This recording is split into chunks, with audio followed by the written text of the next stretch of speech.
Good afternoon, my name is Jim Conlan and welcome to the latest episode of our entertainment show. As you know, each week in our entertainment show, we look at celebrity stars, entertainment stars from all across the world, whether it be Ireland, UK, Australia, America, that have left their mark over in the entertainment industry, whether it be soaps, TV, movies, acting, and have left a long-lasting sort of memory. We challenged them, we asked them about their life story, how they started growing up from a young age, was always that the dream from childhood up to adolescence and what the future holds for them.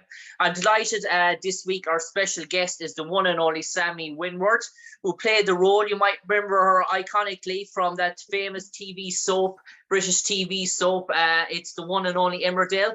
The three major TV soaps in the United Kingdom, Emmerdale, Coronation Street and EastEnders, and Sammy played a prominent role in Emmerdale. She appeared from 2001 to 2015, over 14 years, 928 episodes, a real pillar stone of the franchise. But first of all, Sammy, I do believe you're a Bolton lassie, grew up and born and bred in Bolton. Born in the 12th of October 1985 in Bolton. And were you always brought up in Bolton? Was that where your family lived and reared? And did you go to high school, normal primary school, secondary school in Bolton? And did you come from a modest enough upbringing? Yeah, I've always lived in Bolton. I've never moved, really. I've done little stints away, Leeds and Birmingham and but very, very short stints. But the majority of my life, I've been in Bolton. So primary school, high school in Bolton. And yeah, I live in quite the rural side, I'd say, of Bolton. So, we're quite a countryside type family, I suppose. We've got a family farm, which, also helps with the Emmerdale thing. That definitely helped with the Emmerdale thing. So yeah, I've always lived here and I can't see myself moving anytime soon, but you never know. And Sammy, growing up, were you always a sort of showgirl, a sort of in entertainment, full of life, full of bubbly, sort of the class joker, the growing up, you always wanted the centre of attention, the sort of limelights? Was that always you? Were you always that one, the first one that put up the hand in terms of any shows in class? Were you always that sort of drama orientated? It's a funny one, that, because I was always in, I went to dance school, so I was doing loads of shows and lots of singing and acting and that kind of thing. When I'm on stage, I was not nervous at all, and I absolutely loved every second of it. But if someone told me to, do a performance in front of a handful of people sat right next to you, I would be terrified. Or things like public speaking and things like that used to really terrify me as well. So I was a bit of both. But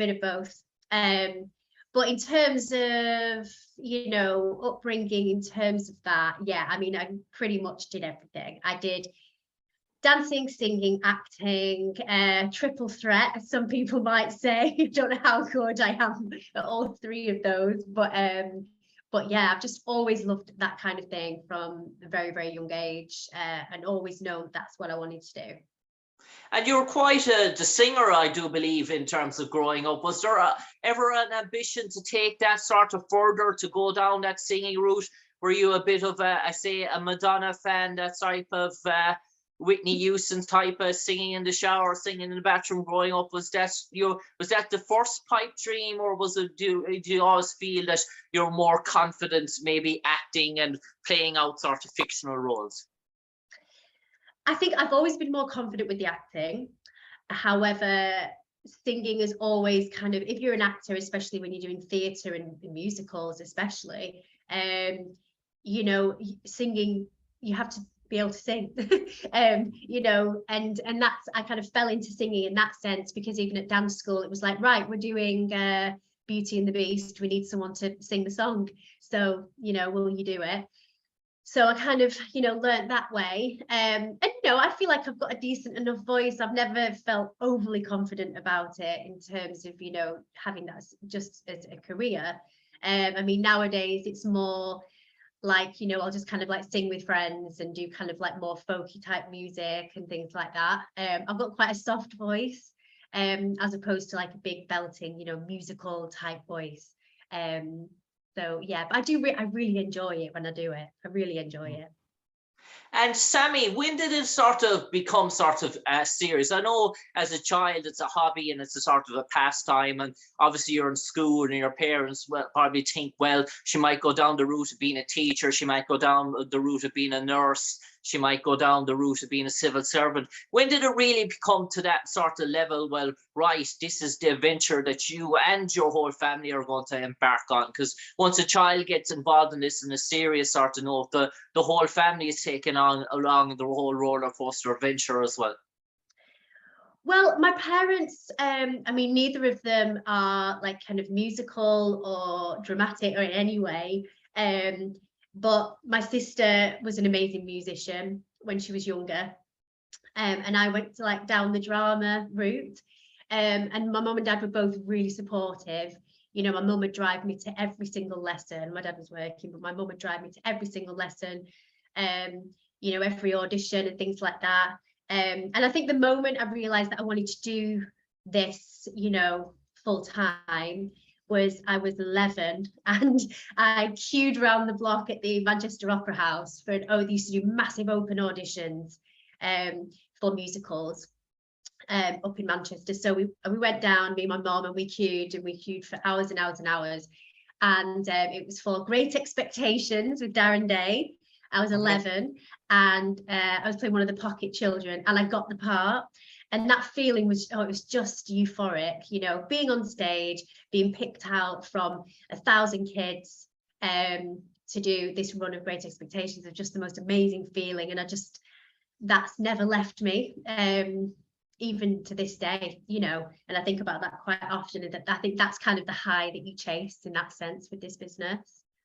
And you mentioned about being 11-year-old and traveling and going out of the border to chase your dream. But was there ever that bit of, dare I say it, that other element, that bit of tomboy in you, that's the sort of sporty girl that sort of played the basketball, played a bit of soccer on the side with the lads growing up? Was there ever that sort of other side to you, or were you very centered or musical and drama orientated? I did really like sports. I've always been a bit of a tomboy in that sense. I played netball. I was good at shot put, would you believe? Of all things. And again, just like being very outdoorsy, like I was always out and about and always playing outside. Again, because we kind of lived in quite a rural area. So I've got that side to me as well. I'm not much of a girly girl. I'm not really into my shopping or anything like that. It's more of, I like the outdoors more. Yeah. And Sammy, in terms of EastEnders, in terms of, obviously that came about for you, that opportunity when you were a teenager, as sort of such. Was that the first real prominent role, that sort of big, sort of nationwide sort of career, sort of recruitment sort of role? Because it was a recruitment really, because once you got involved in it, you were there for a long period. And was it how did it come about? First of all, was it by chance or by fluke, or was there several rounds to land the role of Katie? So I got an agent at 15 and I got a call to say, you've got an audition from Emmerdale. And it just happened where, I don't know whether you remember, that Katie Sugden, there was the fire where he killed his mum. And it was a massive storyline on Emmerdale. And even I'd watched it, and I didn't even watch Emmerdale that much previous, to working on it. Even I'd seen it, and it was huge.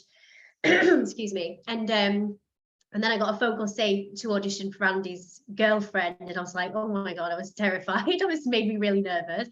Anyway, the day came to the audition, and I woke up with a migraine, the worst migraine on the planet. I was driving over the motorway on the M62 to go to the audition, and I was in so much pain. Even though I would love nothing more to go and do that audition and do it well, I had to turn around and come home.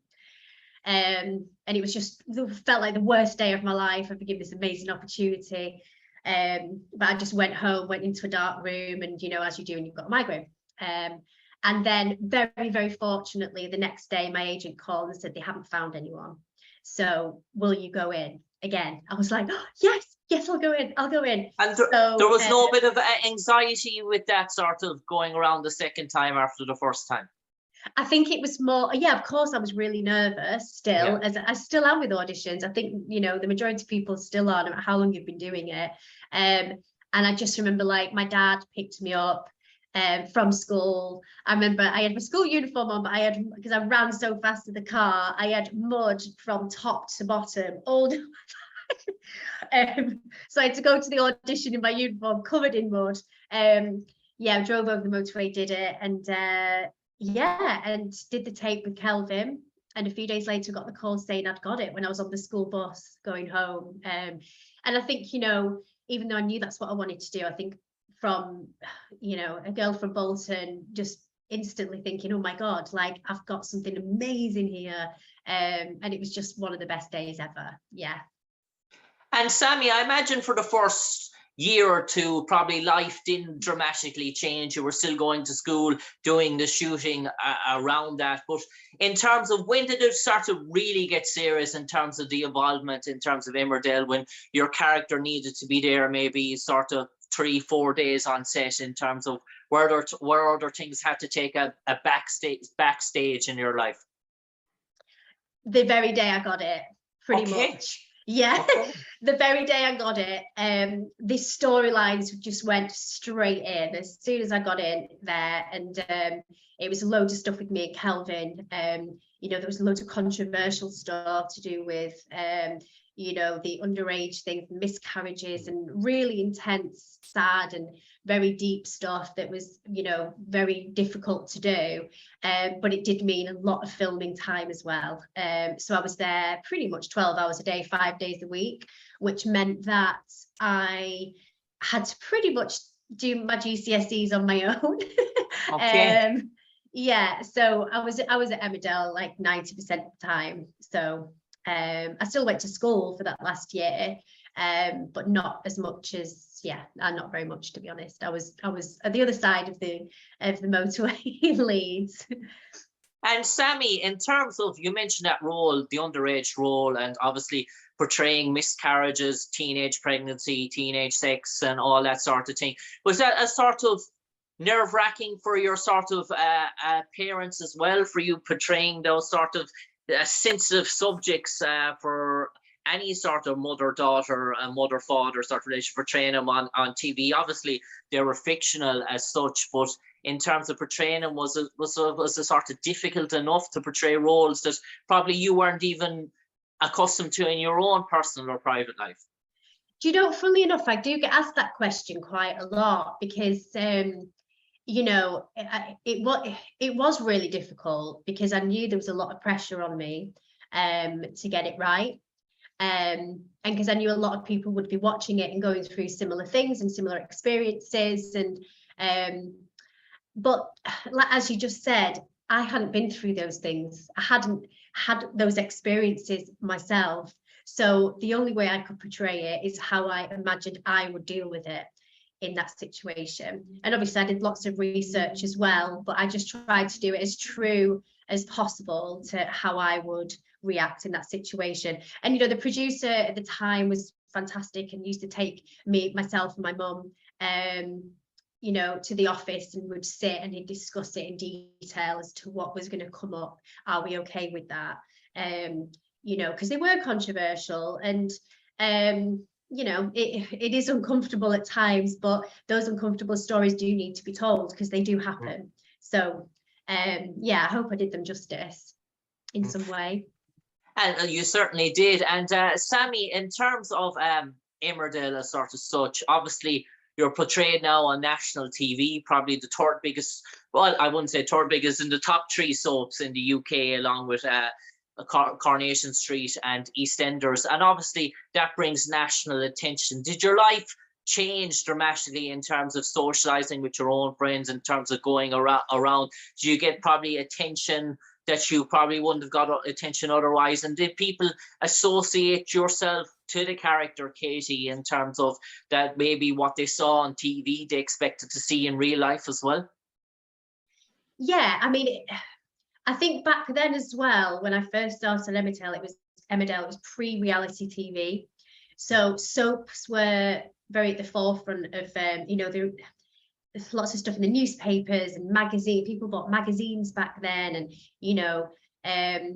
so in terms of like being recognized, I mean, within a few weeks of being on the show, I was being recognized, I suppose, all the time, really, which was so crazy for me at 15 years old.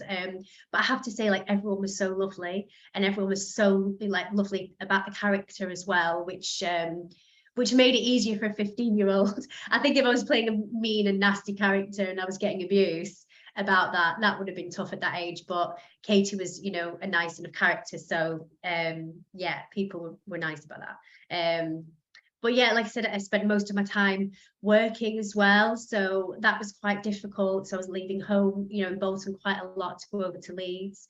But I think that's where I made like very firm, they not even call them family now, the friends that I made over there, because we did spend so much time together, and the majority of them I'm still friends with now, so it's friendships that have lasted 20 years. And I suppose, Sammy, after 14 years a season regular on a TV series, and some of the cast that you started with 14 years ago are still there today and very much still going strong, when did you feel that you needed a new environment, you needed a new change of scenery? Was it decided for you, or did you ultimately make the decision, I just need a fresh start, that I've done everything I can possibly do with this character in terms of where I wanted to take her on her journey? I think I loved being there till the day I left. I absolutely loved it. I loved the people, I loved the storylines I got. I loved everything about it, and I still miss it, I totally miss it to this day. But for me personally, and it was time for me to go. I'd done 14 years. I think on any job, 14 years is a hell of a long time. And I just knew it was right. I knew I wanted to come home and spend more time at home, do more normal things, with the family and friends, and just pursue other things career-wise. And just try different things, really. And I've been on it from 15 till I was 29, so for near enough half my teen years and nearly all of my 20s. So it was time for me to go. And it was, rounded off perfectly as well. She got back with Andy at the end, so that was I was really pleased about that. And I suppose, Sammy, in terms of your own personal life, I can be stand corrected, but did you become a mother as well in your final years of Emmerdale as well, in real life, in terms of that? So. No, my daughter's 17, so that was the early-ish years of Emmerdale. 2005. So I was a mum throughout the majority of my time at Emmerdale. So as you can imagine as well, working a lot, being away from home, that was quite tough. So it was great to be able to, finally come home and spend a lot more time being a mum. And again, just doing kind of normal mum things, which is great. And I suppose, Sammy, once you finished up there on Emmerdale, did you take maybe a year hiatus to get back to normal sort of family life, a sort of break from the industry, or was it very much you were onto your agent and let's explore new opportunities, let's explore different genres, maybe films, TVs? What was the ultimate ambition, or did you just felt that you needed that sort of me time, that sort of personal, sort of family time after spending 14 years on Emmerdale? Well, I think there's the real difference between, soap, you're in it all the time. Majority of the time you're filming every day, or if not every other day. And then with other stuff like dramas and films, you might do a block of it, whether it be weeks or months, but then you'll have loads of time off. So, I just said to my agent, like, let's just go for it. Let's just see what we can find after Emmerdale, and hopefully something will come near enough, by the time I finish, but if not, fine. But I mean, I was very lucky in terms of I got a drama. I think it was 3 months after I left, which kind of started, got the ball rolling with that, which was great. It just made me feel like, okay, I have made the right decision to leave. So and I absolutely loved it, again, just playing a new character and meeting new people, new directors, and which, yeah, and again, it's great because you do a drama and then you're on it for a month, 2 months, then you have a break, then you do something else, you're on it for another few months.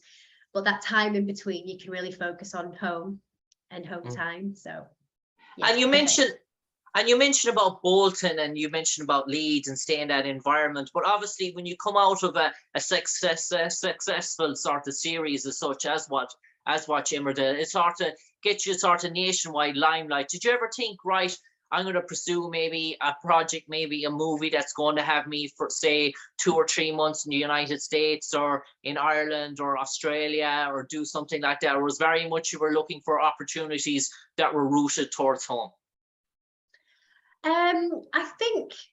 I think in this job, you really just have to focus on, the audition that comes along. You do the audition as best as you possibly can. And if a job comes along that does take you somewhere, for however long and into a distant country, then you have to deal with that when it comes. Do you know what I mean? You have to worry about that when it comes. I have been out to America a few times, but only for like a few weeks here and there, and like meeting agents and things like that. And it is so daunting and it is so different to over here. I mean, you will do like 10 auditions in a day, as opposed to here, you might get one every, 3 or 4 weeks. So it's very, very daunting and very different. But yeah, my intention was, I've not got anything over in America, but if I was to, then it would be, relocating the family to go all together and have a really fun experience and then come back home, after it's finished. So, yeah. And Sammy, some of those projects that you took on roles in Prey, the TV series in 2015. You starred as Lucy Murdoch for 3 episodes. You featured in a film, Lies We Tell, in 2017. You played Sherilyn. Then in Fearless 2017, you played the character Siobhan Murphy. And with the name of Siobhan Murphy, that signals an Irish sort of extent, I do believe. You couldn't get more Irish than sort of Siobhan Murphy, anyway, that's for sure. So I do suspect that was an Irish type of character. I hate to say it, she was from Essex. Okay. So, no, she wasn't Irish, but you're so right. It couldn't be any more Irish, that name, if it tried. Yeah. And I suppose, Sammy, in terms of those sort of projects, obviously there's nowhere near as such as sort of limelight in terms of Emmerdale. Coming into those sort of projects and working on them in a different sort of set and just different environments, do you almost feel like it's sort of more chilled in terms of sort of, right, I can work on these projects. It's not a week-to-week sort of show like Emmerdale is sort of such. Once it's over, then I can see the final product, or as dare I say, the final shoot on TV, and sort of enjoy it. Sort of, so is it a different sort of vibe to it? Oh yeah, absolutely. I mean, the main thing with Emmerdale, even though it's so well run and so smoothly run, and it's very, very straightforward. You get your schedule weeks before. It's very kind of regimented, which is great. But the only downside is that you will get a hell of an amount of scenes in a day. So you can be doing, I think I've done 16 scenes in a day, which is a lot. Whereas, in a drama, you'll probably do 4, maybe 5 at the very most. So, and you do get a lot more time with the drama to work things out, work things through, rehearse and things like that. With Emmerdale, it can be, you've got 16 scenes tomorrow, but then you've got to get home and then you realise you've got another 12 scenes the day after. So you've got to get home and learn those 12. And then it's like just continuous cycle of like, oh God, I've got this tomorrow. Oh no, I've got this. Oh no, they've rewritten that scene. You've got to relearn it. So it is very fast paced. You have to be very good at learning lines. Let's put it that way. Okay. And Sammy, I do believe you run your own drama or acting. Is it sort of a summer school, or is it an all-round sort of yearly thing for up-and-coming young actors and actresses? And is that specifically designated just to the Bolton sort of area where you come from? No, it's so I actually started it. It's just workshops. It's acting for TV workshops. So I'll go around different stage schools and do classes and workshops for kids. Everyone's under 18-year-olds, to give them an insight to what it's like to work on a TV set, so in front of the camera and behind as well, so they can figure out how to use the boom and, you know, the sound boom, how to use the camera, you know, give them a proper TV script. They have to learn it, they have to perform it, learn all the kind of, you know, the words that are used on set. And because the reason I set it up actually is because when I first started on Emmerdale, it was my first TV job. So it was obviously very terrifying to walk onto a TV set and, you know, not know anything. I didn't know how many people were going to be there, how many cameras, or what jobs people were doing. I had no clue. So I thought it would be a nice idea to give kids an insight into that, especially ones that want to work in TV.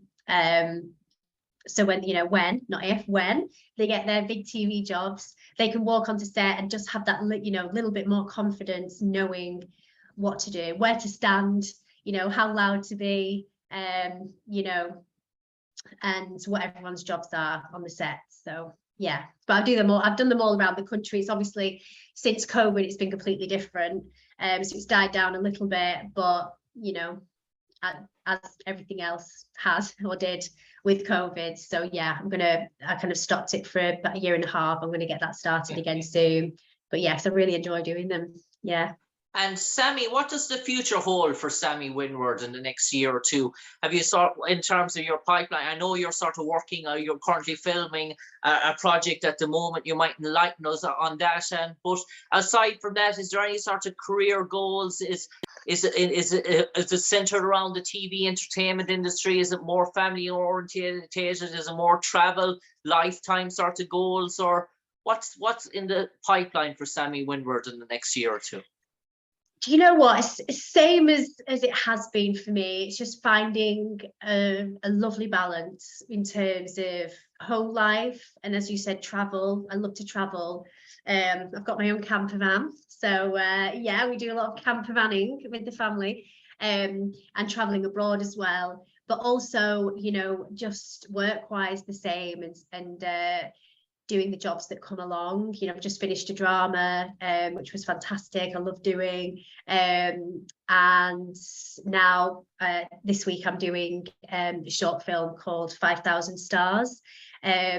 So yeah, so it's just trying to find the right balance, really. Just bits of work with home life and yeah, and traveling as well. Okay, Sammy, we're running out of time, but a few of the penultimate sort of questions towards you there. I suppose you mentioned travel. Have you ever, no doubt you have, obviously been in the UK and England, have you donned Ireland a few times, and what are your memories of the Emerald Isle? I have. We used to do a big Emmerdale, what do you call it, a party over in Belfast, which was, as you can imagine, with 50 cast members going over to Belfast for the weekend, got a bit ridiculous. That was great fun. And also Dublin as well. I spent a bit of time in Dublin and Shannon. I've spent some time in Shannon. I'm just naming all these places. And Shannon. I've been to Cork as well. Yeah, beautiful, beautiful place. I've never been disappointed by Ireland, that's for sure. I've always come back with a smile on my face. And I suppose, Sammy, coming from a Bolton sort of lass as yourself, in terms of growing up, you mentioned that bit of Tomboy element. I'm just intrigued. Did you follow Bolton Wanderers in their glory years under Sam Allardyce when they're in Premier League? Were you that type of family that you go out to a family occasion to the Reebok of a Saturday? No, I wasn't. I mean, my sister supported Man United. Okay. And I was just never a football fan, really. For a very brief stint, I liked Blackburn Rovers when I was about 11. I had a Colin Hendry shirt. Okay. I mean, no idea why. But yeah, I've never really been a big football family, you know, like getting down to the match on Saturday. A lot of my mates are, but I never have been. No. Okay. Sorry. And Sammy, for you, finally, the last question for you. Growing up, who was your sort of idol, your sort of role model, that sort of celebrity that you aspired to be like, that was sort of pictured on your wall, that was the go-to, that made you fall in love with this ambition to begin with?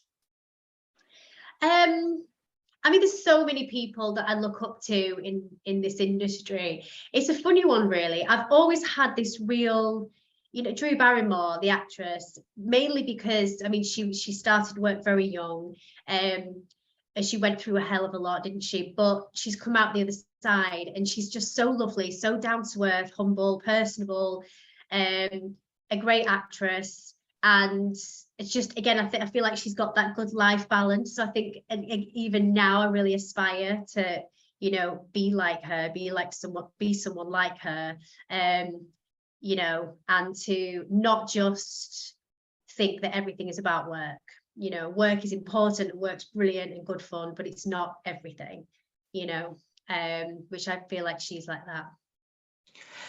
Sammy, time has caught up with us here. Sammy Winward, an absolute pleasure to have you on our show this week in our entertainment feature. Sammy, obviously, do check out her work. Do check her out on the social media channels. Do check out her acting school. From me, Jim Conlan, it's a pleasure to talk to you. And Sammy, no doubt we'll put this interview up later on your Twitter, and we'll tag you and various sorts of social channels, and the audio will go out there as well in the next 24 hours or so. But Sammy, an absolute pleasure to talk to you today. We wish you all your best in future endeavours, and please God, hopefully sometime in the future our paths will cross again.